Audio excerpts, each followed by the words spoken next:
तो हेलो दोस्तों, स्वागत है दोस्तों हमारे YouTube चैनल के पहले वीडियो में।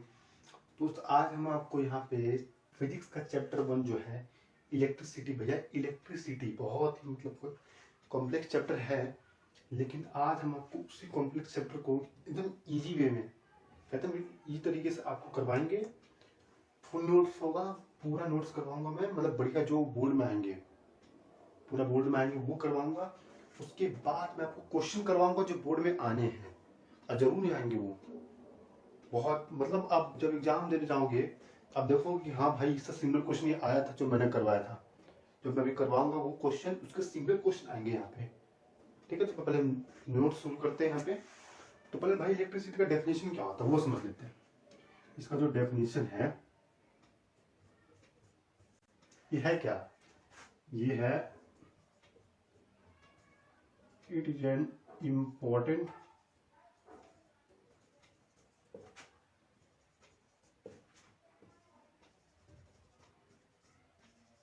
source of energy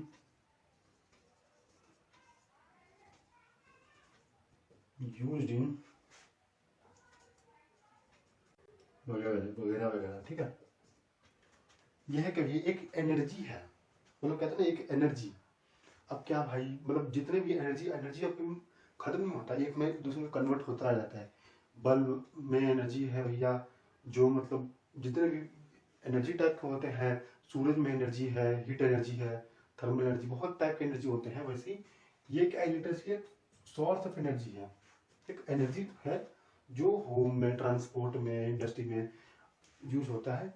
अब इंडस्ट्री में मशीन नहीं होगा तो इंडस्ट्री कैसे चलेगा, मशीन में एनर्जी नहीं होगा तो, इसलिए बिजली, ये जो इलेक्ट्रिसिटी है ये सब जगह यूज होता है, इंडस्ट्री में भी ये यूज होता है। और बिना इलेक्ट्रिसिटी के आजकल कोई रह ही नहीं सकता। कैसे भाई पॉसिबल नहीं है आजकल, मतलब हर काम में भी इलेक्ट्रिसिटी यूज करती है।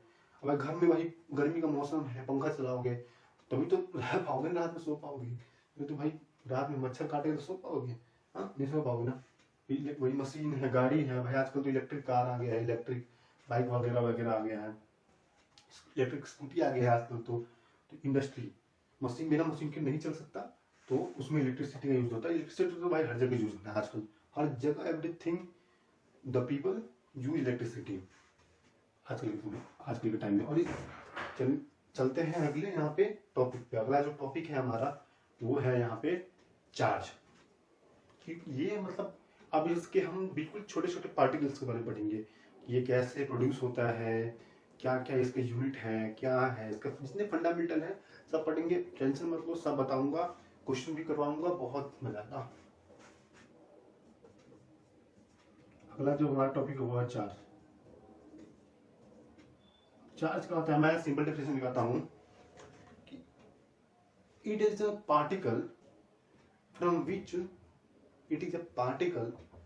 विच इलेक्ट्रिसिटी प्रोड्यूस, जहां से इलेक्ट्रिसिटी प्रोड्यूस होता है वो एक पार्टिकल। अब मैं पार्टिकल बताता हूँ, इट इज ए पार्टिकल, मतलब जो पार्टिकल होते हैं, छोटे छोटे जो पार्टिकल होते हैं। अब हमने नया जो पढ़ा है कि भैया एटम होता है, एटम जो होता है उसके तीन वो होते पार्टिकल होते हैं, इलेक्ट्रॉन, प्रोटॉन, न्यूट्रॉन जो होता है। अब इलेक्ट्रिसिटी में जो हमें पढ़ना है वो पढ़ना है इलेक्ट्रॉन के बारे में, क्योंकि भाई जो इलेक्ट्रिसिटी प्रोड्यूस होता है कि कहते इलेक्ट्रिसिटी पैदा हुआ, कैसे पैदा हुआ, जब मतलब स्केल को लेकर बाल में जो घसते हैं, और किसी भी स्केल को लेकर बाल में घसते हैं, इथेनाइट रोड जो होता है उसको रबर में घसते हैं, इथेनाइट जो रोड होता है ना उसको रबर में घसते हैं, तो इलेक्ट्रिसिटी प्रोड्यूस होता है। तो वो कैसे होता है कि जब इलेक्ट्रॉन, उसके जब तक इलेक्ट्रॉन तो वो शुरू होता है, वो रन करना शुरू करता है, भागने लगता है, जैसे हम भागते हैं ना खेलते हैं वैसे वो भागना शुरू करता है। तो मैं इसकी डेफिनेशन लिखाता हूँ चार्ज की। It is a particle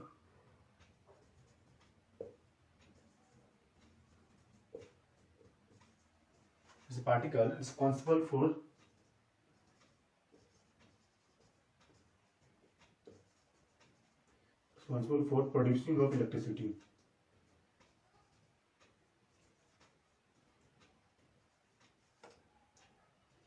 producing यहाँ पे वो है प्रोड्यूसिंग ऑफ इलेक्ट्रिसिटी। ठीक है, दो टाइप के पार्टिकल होते हैं यहाँ पे, एक होता है पॉजिटिव, एक होता है नेगेटिव। नेगेटिव पार्टिकल को हम इलेक्ट्रॉन कहते हैं, पॉजिटिव को प्रोटॉन कहते हैं। इन दोनों की वजह से ही, वैसे ही मोस्टली इलेक्ट्रॉन की वजह से होता है, क्योंकि इलेक्ट्रॉन जो होता है उसका जो वेट होता है दोस्तों वो बहुत ही हल्का होता है as a compare to proton. हम कहते हैं ना कि प्रोटॉन है, इसलिए देखते हो आपने 9th में पढ़ा हुआ कि जो किसी भी एटम का अगर मास निकालना हो तो हमेशा प्रोटॉन और न्यूट्रॉन को ऐड करते हैं, इलेक्ट्रॉन को नहीं ऐड करते हैं, क्योंकि भाई इलेक्ट्रॉन का जो मास होता है वो प्रोटॉन और न्यूट्रॉन से बहुत ही हल्का होता है। कम से कम 1900 गुना मैंने पढ़ा था, 1900 गुना, मुझे अभी याद है 1900 गुना मतलब हल्का होता है। 1900 टाइम, 1900 टाइम ये हल्का होता है, इसलिए वो रन करेगा, हल्का तब तो रन करेगा, तो वो रिस्पॉन्सिबल होता है वो उसके लिए इलेक्ट्रिसिटी के लिए। पहला पार्टिकल बता देंगे यहाँ पे हम, पॉजिटिव पार्टिकल। पॉजिटिव पार्टिकल होता है प्रोटॉन, प्रोटॉन। नेगेटिव पार्टिकल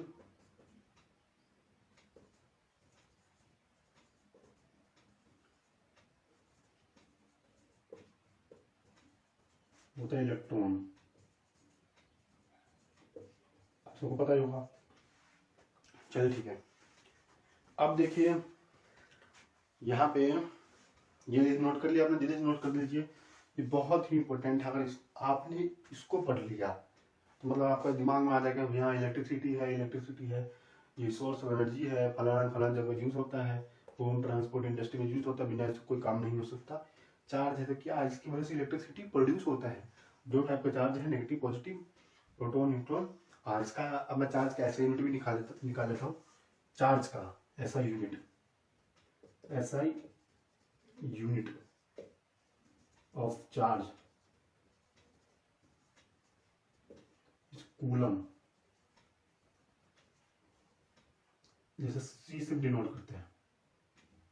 ठीक है, कुछ नहीं है, बहुत आसान चैप्टर ये देखिए, ये अलग से नोट कर लीजिए साइड में कि ऐसा यूनिट ऑफ चार्ज जो होता है वो कूलम होता है, कूलम होता है। ठीक है, ऐसा यूनिट ऑफ चार्ज जो होता है, चार्ज मतलब जो पढ़ा था उसमें। अब मैं लिख पाऊंगा बहुत ही इंपॉर्टेंट टॉपिक, आप नोट करिएगा। देखिए अब क्या होता है, एक इलेक्ट्रॉन में कितने चार्ज आएगा।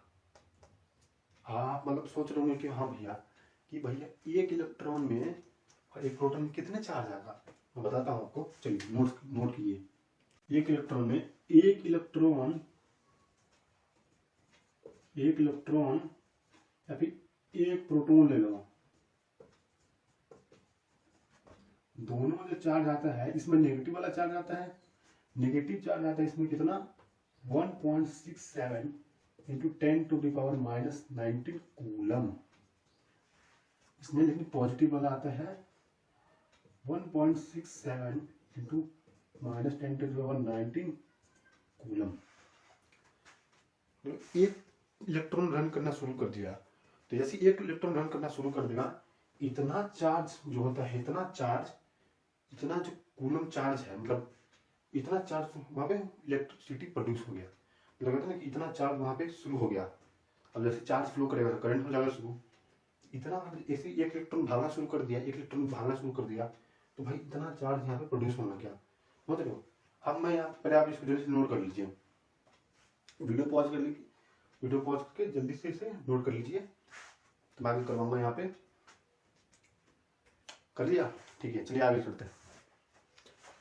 चलिए, जो हमने कहा था कि भैया कि एक इलेक्ट्रॉन है, एक इलेक्ट्रॉन में यहाँ पे कितने मतलब कूलम चार्ज प्रोड्यूस होता है, तो हमने दिखा भी था आपको कि भैया एक electron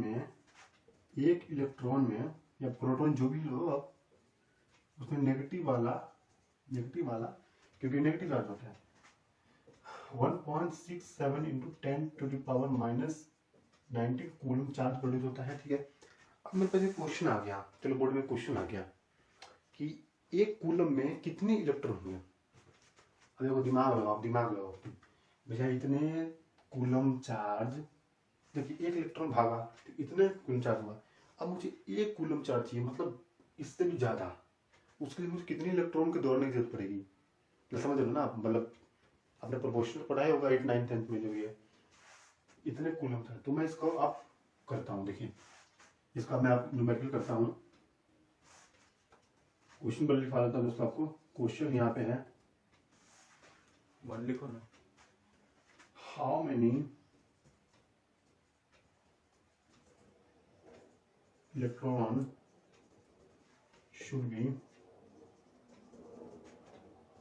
should be how many electrons should be to how many electrons should be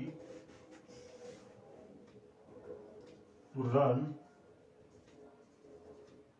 1 coulomb charge, 1 coulomb charge। ठीक है, बढ़िया क्वेश्चन है। अगर आपको आता है तो आप हमें प्लीज कमेंट बॉक्स में कमेंट कीजिए। अगर आपको आता है तो प्लीज वीडियो को स्किप करके क्वेश्चन में लिखा दे how many electron should be कितना होने चाहिए ताकि 1 कूलम चार्ज प्रोड्यूस हो, रन हो। तो मैं करवाता हूँ। यहाँ पे हमने पढ़ा तो भैया एक इलेक्ट्रॉन में कितने चार्ज होते हैं, 1.67 6 लेते हैं 10⁻⁻⁹ कूलम। ठीक है, अब मुझे कह रहा है कि कितने इलेक्ट्रॉन होने चाहिए ताकि 1 कूलम हो। मुझे कह रहा है कि कितने इलेक्ट्रॉन चाहिए, मतलब नंबर ऑफ इलेक्ट्रॉन में यहाँ पे क्या लूंगा, एक्स लूंगा। लेट नंबर ऑफ इलेक्ट्रॉन जो होगा बी एक्स। ठीक है, अब क्या करूंगा मैं, एक्स इक्वल टू 1 कूलम। ठीक है, क्यों कितने चाहिए कि 1 कूलम हो जाए। अब मैं करता हूं, यहाँ पे देखिए एक इलेक्ट्रॉन में है 1.6 × 10⁻⁻⁹ कूलम। तो कितने कूलम हो जाएंगे, अब 1 कूलम चाहिए, 1 कूलम चाहिए तो इसको क्या करें 1 बाय ये नीचे आ जाएगा 6 × 10⁻⁻⁹ इक्वल टू 1 कूलम। ठीक है, इसको सॉल्व कीजिए, जल्दी से सॉल्व कीजिएगा। तो आपके पास जो आंसर आएगा, मैं आपको बताता हूँ। यहाँ पे 1 कूलम इक्वल टू, इसको नेगेटिव में है तो हमने भैया एक्सपोनेंट पढ़ा है, आपने भी एक्सपोनेंट पढ़ा है कि जब ये नेगेटिव में होता है नीचे यहाँ पे जो नेगेटिव में होता है उसको जो ऊपर ले जाते हैं तो पॉजिटिव में हो जाता है। याद है मुझे याद है। तो यहाँ पे हो जाएगा 10 और 19 बाय 1.6। अब इसको हम पूरे एक्सपोनेंट फॉर्म में लिखना है तो कुछ नहीं करना, बहुत आसान। देखो क्या हो जाएगा, ये क्या हो जाएगा भैया, ये हो जाएगा 6.25 × 10⁻18 इलेक्ट्रॉन। मैंने क्या किया यहाँ पे 1 10, मतलब यहाँ पे 18 था 19 था तो मैंने 1 हटा दिया, उसको मैंने 1.6 से डिवाइड कर दिया। तो आप डिवाइड करोगे तो इतना ही आएगा और इलेक्ट्रॉन ये 18 का 18 गया। मतलब भैया मुझे इतने इलेक्ट्रॉन चाहिए, बताओ कितने सारे इलेक्ट्रॉन, मतलब भर भर के आएंगे। इतने इलेक्ट्रॉन जब एक साथ दौड़ेंगे, एक साथ रन करेंगे, तब मुझे यहाँ पे 1 कूलम चार्ज, सिर्फ 1 कूलम चार्ज के लिए मुझे इतने इलेक्ट्रॉन को भगाने की जरूरत है। एथलीट जो ओलंपिक गेम की तरह कि इतने इलेक्ट्रॉन जब भागेंगे तभी 1 कूलम चार्ज प्रोड्यूस होगा। तो मुझे 1 कूलम चार्ज को यहाँ पे प्रोड्यूस करने के लिए आप कुछ भी कह सकते हो कि मुझे इतने इलेक्ट्रॉन की जरूरत पड़ेगी। ये था हमारा ये कॉन्सेप्ट, जो आप समझ गए होंगे, आपको क्लियर हो गया होगा। जल्दी से नोट कर लीजिए, जल्दी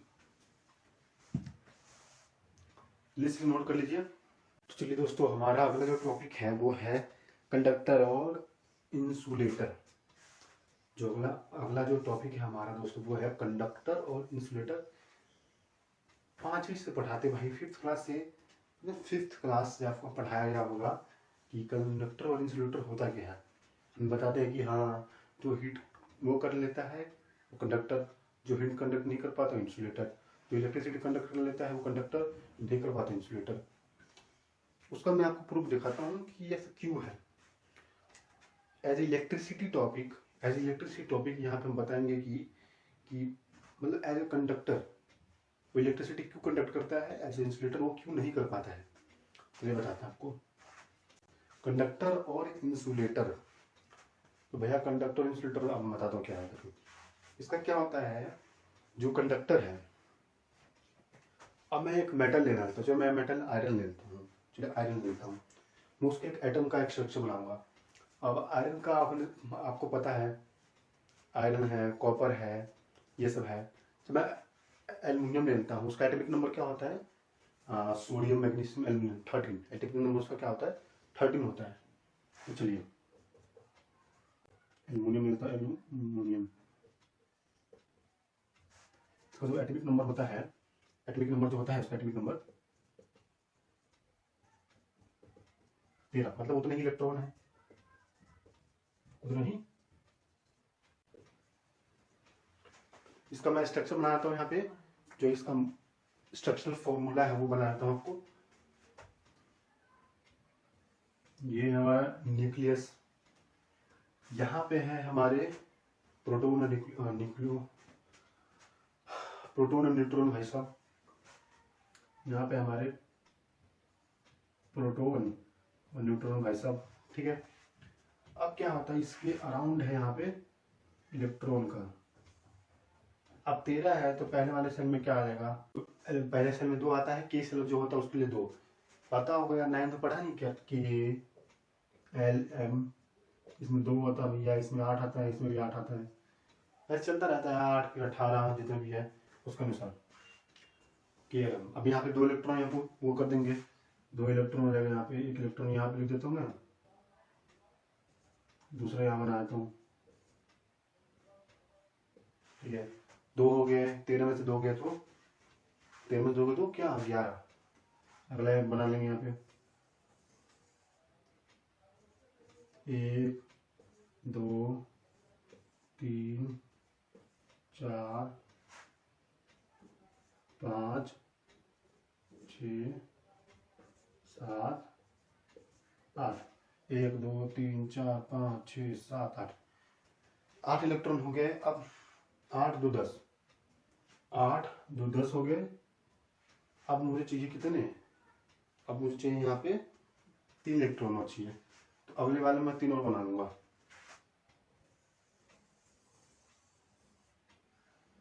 एक यहाँ पे आ गया, दूसरा यहाँ पे आ गया, तीसरा चलिए मैं यहाँ पे ले लेता हूँ, ठीक है।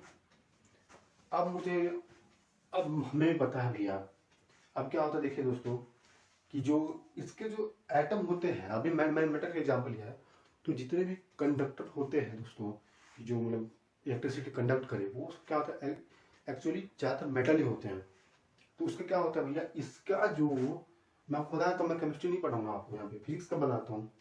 जो एटम होता है, ये इसके जो इलेक्ट्रॉन होते हैं, उसमें क्या होता है मेटल में, वो उनके अंदर जो अट्रैक्शन होता है पावर, अट्रैक्शन पावर जो होता है इनके बीच में, इलेक्ट्रॉन के बीच में और उनके बीच में, वो बहुत ही कम होता है, बहुत ही कम, मतलब हल्का फुल्का होता होता नहीं होता। नॉन मेटल में ज़्यादा होता है। अब भैया वो बहुत ही कम है, बहुत ही कम है। जैसे ही हम इसको यूज करेंगे, यहाँ पे आप इसको घसेंगे, यहाँ पे इलेक्ट्रिसिटी पास करेंगे, तो क्या होगा, ये इलेक्ट्रॉन भागने लगेगा, भागने लग जाएगा ना, यहाँ पे इलेक्ट्रॉन रन करने लग जाएगा। इलेक्ट्रॉन जो होगा यहाँ का वेरी फास्ट, ये यहाँ पे वेरी फास्ट इसकी रनिंग हो जाएगी। बस यही कारण है, कुछ नहीं है, वेरी फास्ट रनिंग। तो भैया इसके जो वो होंगे बहुत तेज भागने लग जाएगा, बहुत तेज भागेगा, इसलिए ये इलेक्ट्रिसिटी कंडक्ट कर पाता है। जितने मेटल होते हैं वो इलेक्ट्रिसिटी कंडक्ट कर पाते हैं, हीट भी कंडक्ट कर पाते हैं। क्यों? अब हम इसका जो मैं डेफिनेशन लिखवा देता हूँ, चलो। और कारण आपको समझना पड़ेगा दोस्तों, क्या है कि जो मेटल होते हैं वो क्यों इलेक्ट्रिसिटी कंडक्ट कर पाते हैं।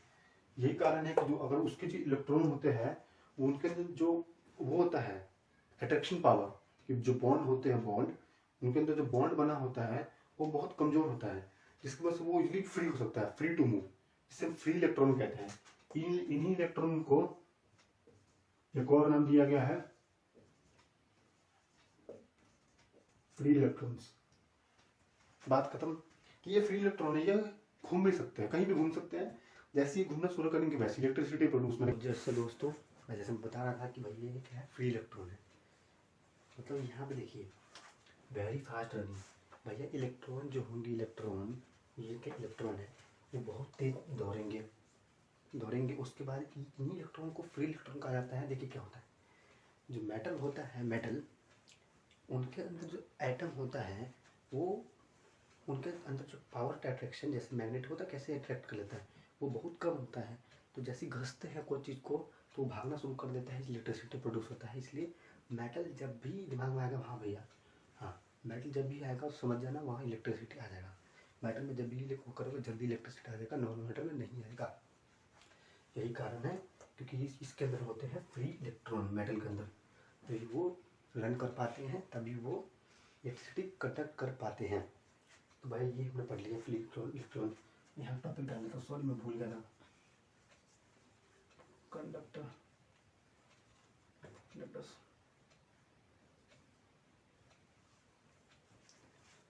ठीक है। इसमें आपने नोट्स कर लिया, नोट कर लीजिए जल्दी। मैं आपको डेफिनेशन लिखा लेता हूँ, कंडक्टर का डेफिनेशन लिखा देता हूँ।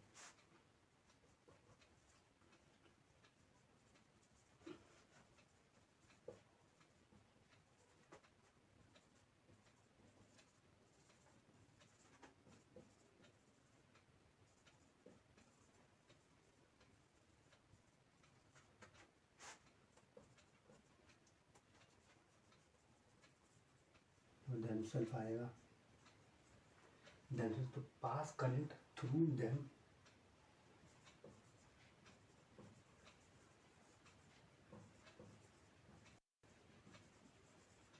Called conductor.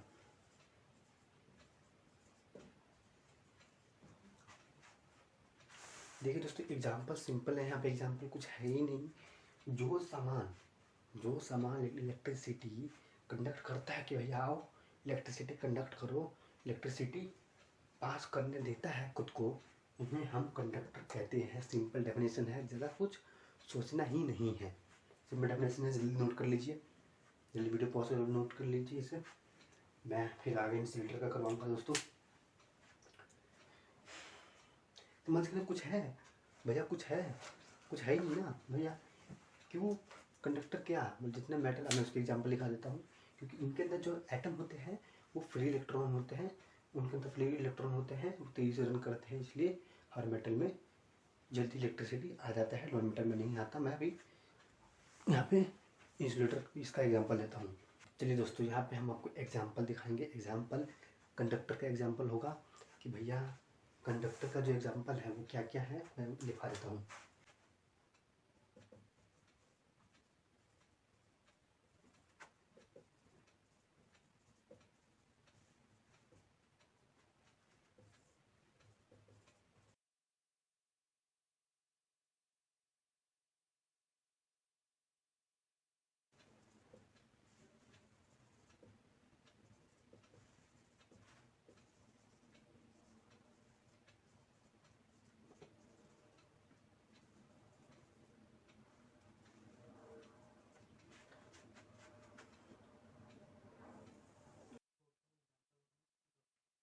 तो दोस्तों यहाँ पे देखा कंडक्टर का जो बेस्ट एग्जांपल है दोस्तों, बेस्ट ये भैया बेस्ट एग्जांपल है कंडक्टर का, वो है मेटल। जितने मेटल है भैया, एल्युमिनियम, कॉपर, सिल्वर, गोल्ड, हाँ आयरन, ये सब बेस्ट एग्जांपल है। इससे बढ़िया नहीं। सबसे बेस्ट कंडक्टर पता क्या होता है, जिसमें सबसे जल्दी इलेक्ट्रिसिटी पास करे, जिसमें सबसे जल्दी करंट पास करता है। आप कमेंट बताइए, आपको पता है तो बताओ क्या है, वो होता है सिल्वर। सच में, लेकिन ये सिल्वर होता बहुत महंगा है। क्यों भाई, चांदी का इतना आसान तो मिलेगा नहीं, सोनार इतना भैया इतना रहम है नहीं सोनार के अंदर कि भैया चांदी का दे देगा आपको। तो ये होता है महंगा, इसलिए हम हमारे घर में जो तार होता है वो होता है कॉपर का। इसलिए सबसे महंगा होता है दोस्तों सिल्वर, सबसे बेस्ट होता है और सब महंगा भी बहुत होता है। और बेस्ट कंडक्टर यही होता है पूरी दुनिया में, सिल्वर। इसलिए हम कॉपर यूज करते हैं ताकि सस्ता है और अच्छा भी है। सिल्वर बहुत महंगा होता है इसलिए। अब हम दोस्तों जाएंगे पढ़ेंगे यहाँ पे इंसुलेटर का।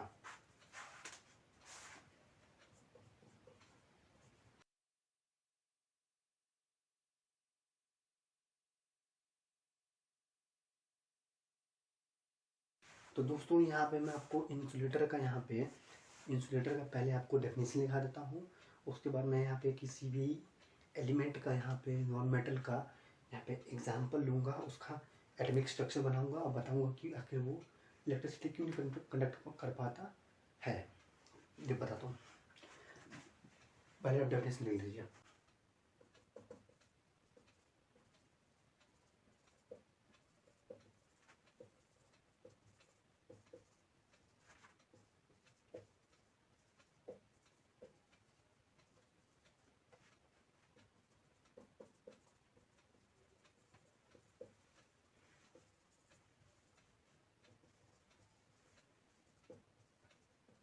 इसका बेस्ट एग्जांपल बताओ। इसका बेस्ट एग्जांपल है नॉन मेटल।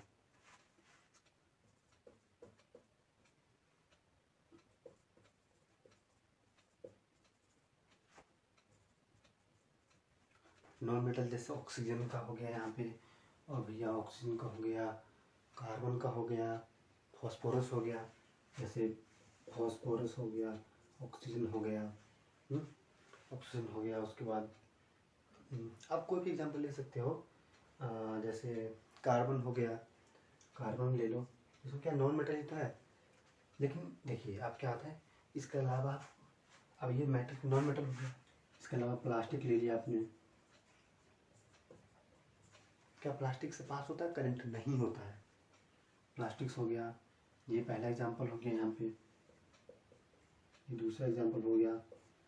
ऐसी बहुत सारी एग्जांपल हैं, तो हम बात नहीं करेंगे उसके ऊपर।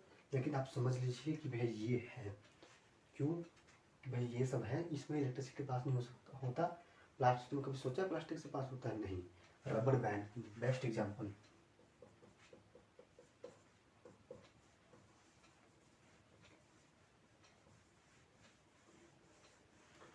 और दोस्तों इस, और जब हम रेसिस्टेंस पढ़ेंगे, रेसिस्टेंस में ये बेस्ट कारण दिया गया है कि क्या मतलब करंट जो होता है वो किस में कम होता है, किस में मीडियम होता है, किस में हाई होता है।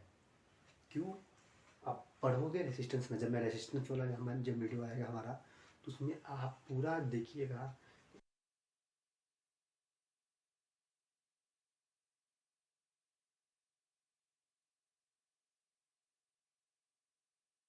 उसमें हम आपको बताएंगे कि ऐसा क्यों होता है, कि किस में कम होता है, किस में मीडियम होता है, किस में हाई होता है रेसिस्टेंस। तो वो इंसुलेटर कंडक्टर्स के बेसिस पे वो डिसाइड होता है।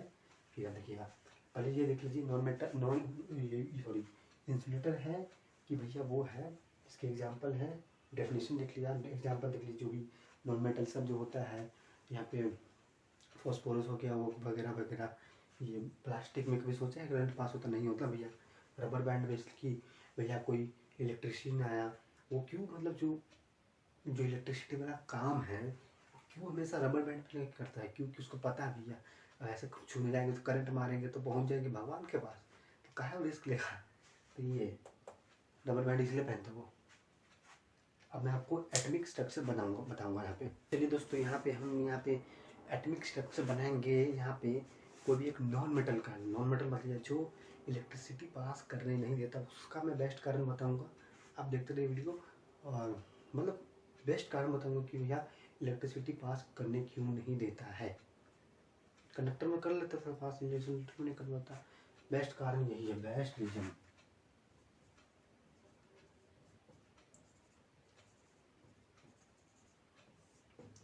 मैं यहाँ पे नॉन मेटल लूंगा, नॉन मेटल होगा मेरा ऑक्सीजन।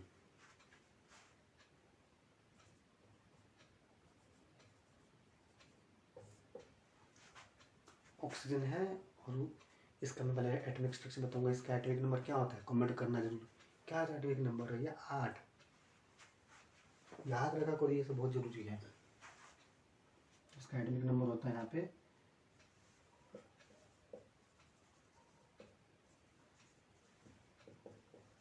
उतने ही इलेक्ट्रॉन होते हैं,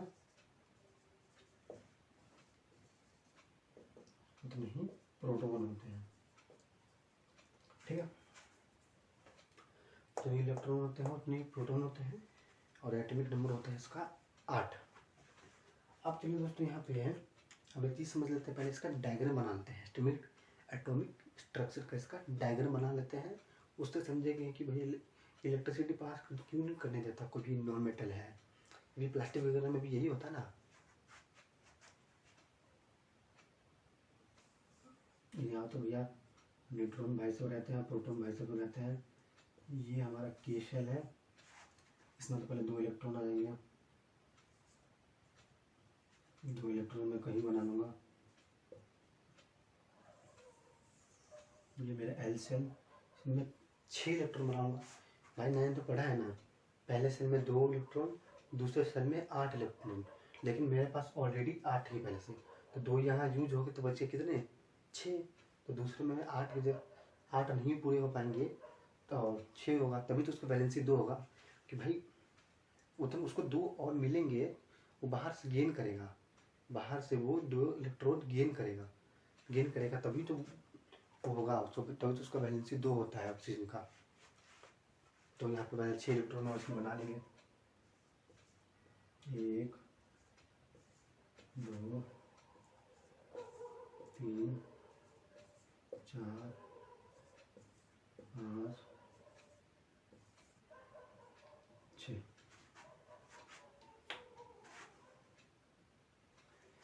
अब दोस्तों ये क्या होता है, जो नॉन मेटल जो होता है, ये सब क्या नॉन मेटल है ना, तो इसमें क्या होता है, इसमें ये होता है भैया कि इसके अंदर जो इलेक्ट्रॉन है, इसके अंदर जो प्रोटॉन है, इलेक्ट्रॉन है, उनके अंदर जो अट्रैक्शन पावर होता है भैया, जो अट्रैक्ट करते हैं वो बहुत ही ज़्यादा होता है नॉन मेटल में।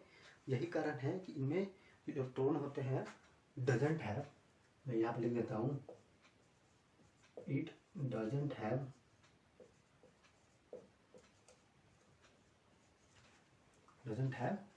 Free electron.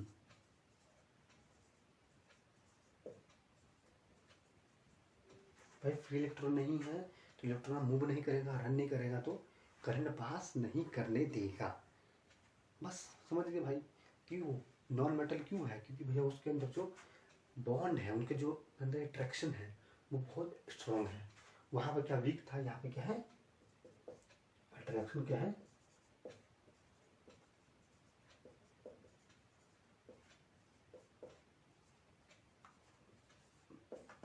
स्ट्रॉन्ग है, बहुत ही हाई स्ट्रॉन्ग है। इसकी वजह से ये इलेक्ट्रिसिटी पास नहीं करने देता, बेस्ट रीजन है।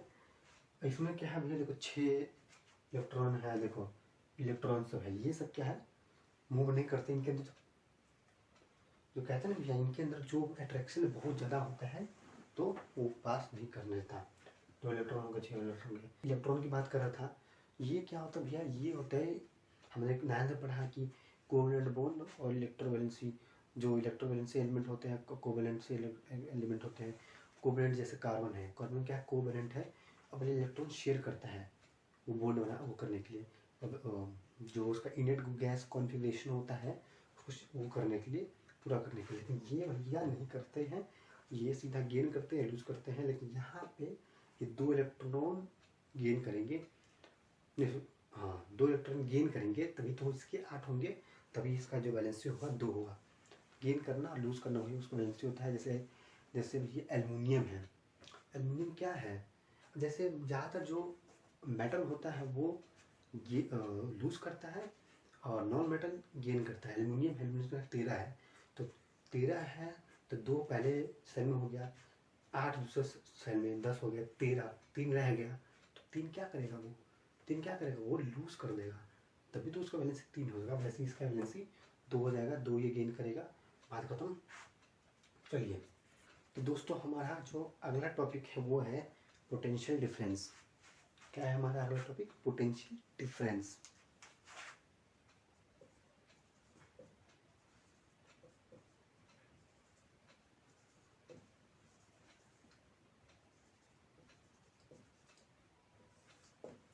ये क्या होता है, पोटेंशियल डिफरेंस को कैसे डिफाइन करते हैं, amount of work done moving through. जैसे पोटेंशियल डिफरेंस क्या होता है, 2 पॉइंट के बीच में होता है। जैसे पॉइंट ए है,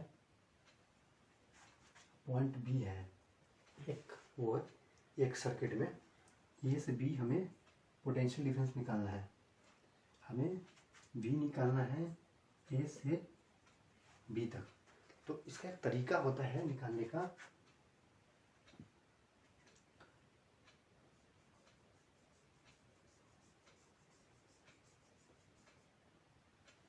ठीक है।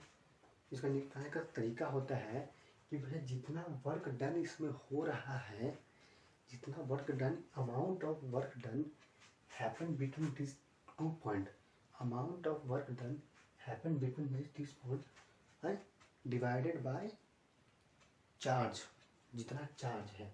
लेकिन मैं देखिए अब एक इसका ऐसा यूनिट जो होता है,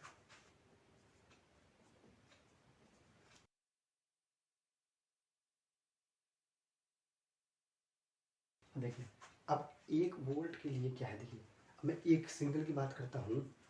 क्या होता है कि भैया 1 वोल्ट पोटेंशियल डिफरेंस के लिए 1 जूल वर्क डन हुआ बाय 1 कूलम चार्ज में, मतलब ए से बी में जितना वर्क डन होगा उसके 2, जितना वर्क डन हुआ बाय जितना उसमें चार्ज हुआ, चार्ज फ्लो हुआ। देखो ऐसा मतलब जल्दी नहीं समझ में आता ये चीज़, देखो मुझे भी जल्दी समझ नहीं आया, सच बता रहा हूँ। इसके बीच में जितना वर्क डन हुआ,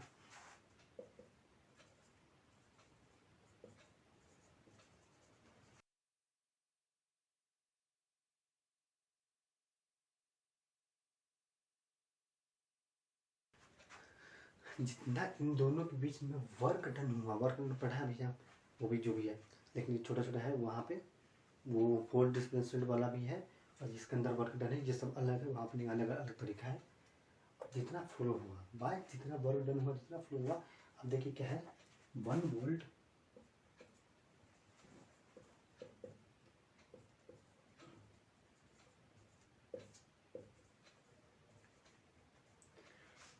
एक वोल्ट पोटेंशियल डिफरेंस के लिए मुझे 1 joule work done by 1 coulomb charge को फ्लो करवाना पड़ेगा। समझ रहे हो, ये फॉर्मूला बहुत ही ज़्यादा इम्पोर्टेंट है, इसे नोट कर लो भाई, इम्पोर्टेंट जरूर है, वेरी वेरी इम्पोर्टेंट। ये दोनों फॉर्मूला जो है कि भैया मुझे पोटेंशियल डिफरेंस निकालना है, किसी भी तरीके से मुझे पोटेंशियल डिफरेंस निकालना है, तो क्या करूँगा, क्वेश्चन में गिवन रहेगा कि भैया इतना वर्क डन हुआ है, भाई इतना चार्ज फ्लो हुआ है, तो आप कुछ मत सोचिएगा, दोनों को डिवाइड कर दीजिएगा, आंसर आ जाएगा। तो चलिए दोस्तों, यहाँ पे मैं आपके लिए क्वेश्चन लेकर आया हूँ, क्वेश्चन लाया हूँ, प्लीज़ ध्यान देखिएगा। क्वेश्चन नंबर 1,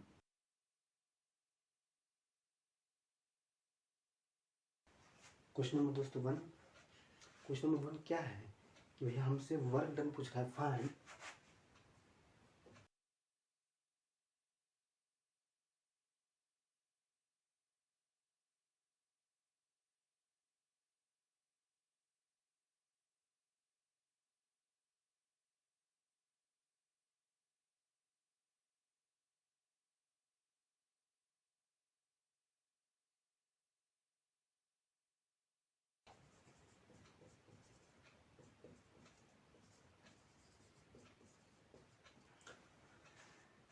भाई ध्यान से क्वेश्चन देखो, ध्यान से। ये पूछ रहा है कि भैया हमें वर्क डन बताना है, हमें क्या करना है, हमें वर्क डन बताना है कि अगर वर्क डन बताना है, अगर 2 कूलम चार्ज फ्लो करूँगा 2 पॉइंट से, from a point 118 volt to 128 volt, एक पॉइंट में क्या है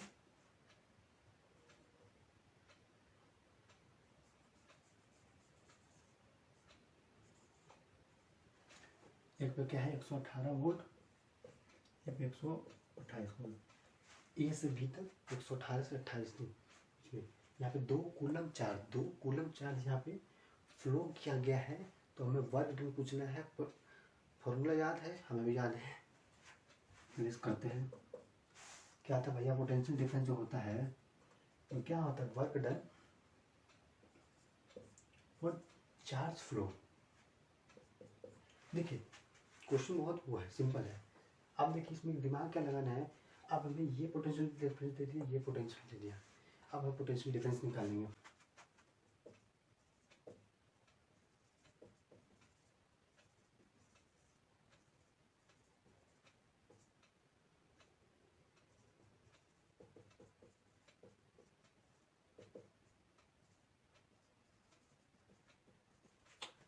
भैया 128 और 118 उनके बीच में पोटेंशियल डिफरेंस निकाल लो पहले, उसके बाद हमें इन दोनों के बीच में पोटेंशियल डिफरेंस मिल गया।